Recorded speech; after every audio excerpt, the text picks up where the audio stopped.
حضور اکرم صلی اللہ علیہ وآلہ وسلم شب معراج میں بیت المقدس کی طرف جاتے ہوئے مصر کے قریب ایک مقام سے گزرے تو انہیں نہایت ہی اعلیٰ اور زبردست خوشبو آنے لگی۔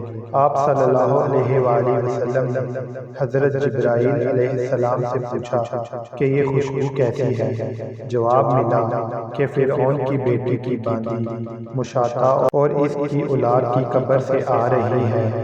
پھر حضرت جبرائیل علیہ السلام نے اس کا قصہ بیان کیا کہ مشاطہ فرعون کی بیٹی کی خادمہ تھی اور وہ خفیہ طور پر اسلام لا چکی تھی۔ ایک دن فرعون کی لڑکی کو کنگھی کرتے ہوئے اس کے ہاتھ سے اتفاقاً کنگھی گر پڑی۔ وہ اٹھانے لگی تو اس کی زبان سے بے ساختہ بسم اللہ نکل گیا۔ اس پر شہزادی نے کہا کہ تو نے آج عجیب کلمہ بولا، رب تو میرا باپ فرعون ہی ہے، تو پھر تم نے کس کا نام لیا ہے؟ اس نے جواب دیا، فرعون رب نہیں بلکہ رب وہ اللہ ہے جو مجھے اور تجھے اور خود فرعون کو روزی دیتا ہے۔ شہزادی نے کہا، اچھا تو میرے باپ کے سوا کسی اور کو اپنا رب مانتی ہے؟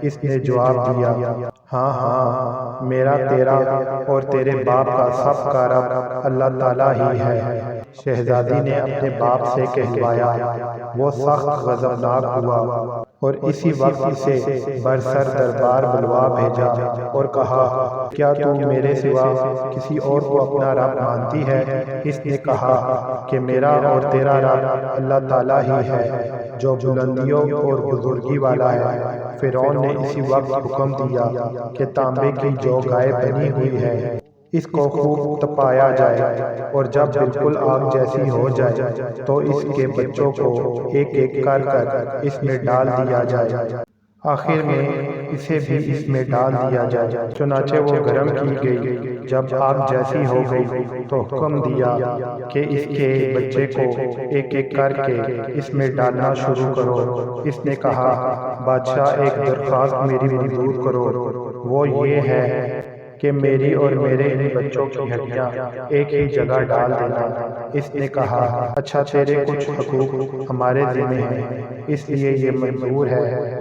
اس کی دونوں بچیاں اس کی آنکھوں کے سامنے اس میں ڈال دی گئیں اور وہ فوراً جل کر راکھ ہو گئیں۔ پھر سب سے چھوٹے بیٹے کی باری آئی جو ماں کی چھاتی سے لگا ہوا دودھ پی رہا تھا۔ فرعون کے سپاہیوں نے اسے گھسیٹا تو اس نیک بندی کی آنکھوں تلے اندھیرا چھا گیا۔